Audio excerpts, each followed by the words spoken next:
Hello అండి, welcome back to my channel blended dishes. నేను మీ శిరీషానంద. ఈరోజు మనం శనగపిండితో కర్రీ చేసుకుందాం. శనగపిండితో మనం బోల్డ్ అన్ని డిషెస్ చేసుకుంటాం. బొంబాయి చట్నీ దగ్గర నుంచి బేసన్ లడ్డు వరకు అన్నీ చేసుకుంటాం. సో ఈరోజు మనం శనగపిండితో పన్నీర్లా ఉండే ఈ కర్రీని ఎలా తయారు చేయాలో చూద్దాము. ముందుగా మనం ఒక మిక్సీ జార్లో ఒక హాఫ్ స్పూన్ ఆవాలు, 6 నుంచి 7 వరకు పచ్చిమిరపకాయలు, హాఫ్ స్పూన్ ధనియాలు, అలానే యాలకులు, దాల్చిన్ని అండ్ కొంచెం మిరియాల పొడి, హాఫ్ స్పూన్ జీలకర్ర, ఆల్మోస్ట్ 1 ఇంచ్ జింజర్, అలానే ఒక 8 గార్లిక్ క్లోవ్స్. దీన్ని బాగా గ్రైండ్ చేసుకొని పక్కన పెట్టుకోవాలి. వేరే గిన్నెలో 1 కప్పు బేసన్, పసుపు, ఉప్పు తీసుకుని బాగా కలుపుకొని కొంచెం నీళ్ళు వేసుకొని ఉండలు చుట్టకుండా నీట్గా కలుపుకోవాలి.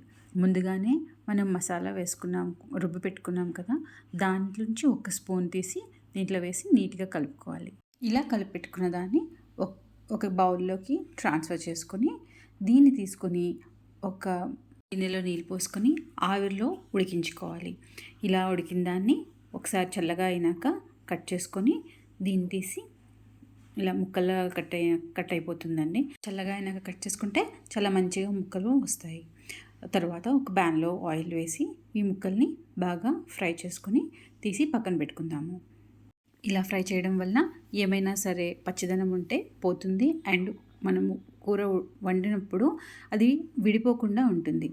అదే ప్యాన్లో కొంచెం ఆయిల్ వేసుకుని ఒక పావు స్పూన్ జీలకర్ర పొడి, పావు స్పూన్ తగినంత పసుపు, ఎందుకంటే ఆల్రెడీ మనం పసుపు దాంట్లో వేసాం కాబట్టి, అండ్ 1 స్పూన్ కారం, ముందుగానే కట్ చేసి పెట్టుకున్న 1 కప్పు ఆనియన్స్, ఇవి బాగా మనం ఫ్రై చేసుకున్నాక ఉప్పు వేసుకుంటే కొంచెం తొందరగా ఫ్రై అయిపోతుందండి.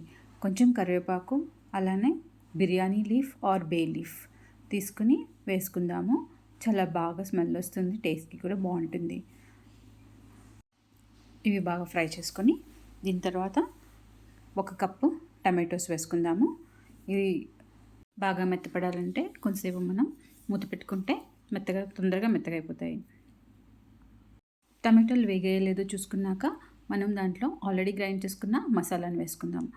మసాలా వేసుకున్నాక అది పచ్చిదనం పోయి బాగా ఉడికేంత వరకు కూడా మనం కలుపుకోవాలి. మూత పెట్టుకొని దగ్గర ఒక 10 నుంచి 15 నిమిషాలు పడుతుంది ఇది బాగా ఉడకడానికి. ఆ తర్వాత దీంట్లో మనం 1 స్పూను బేసన్ కొంచెం నీళ్ళలో వేసి కలిపి పెట్టి ఉంచుకొని దాన్ని తీసుకొచ్చి దీంట్లో వేసేయాలి. దీనివల్ల మనకి గ్రేవీ ఎక్కువ వస్తుంది. అలానే 1 కప్ కర్డ్ వేసి దాన్ని లో ఫ్లేమ్లో పెట్టి ఉడికించుకోవాలి. లో ఫ్లేమ్లో పెడితే పెరుగు పగలదు. అంతే. ఇప్పుడు ఆల్రెడీ మనం వేయించి పెట్టుకున్న ముక్కలను తీసుకొచ్చి దీంట్లో వేసేసుకున్నాము. అంతే అండి, ఇది అయిపోయింది. శనగపిండి పన్నీర్ లాంటి కర్రీ శనగ ముక్కలతో చేసుకున్నాము. చాలా బాగుంది టేస్టీగా. దీన్ని ఇప్పుడు ఒక సర్వింగ్ బౌల్లోకి ట్రాన్స్ఫర్ చేసుకున్నాము.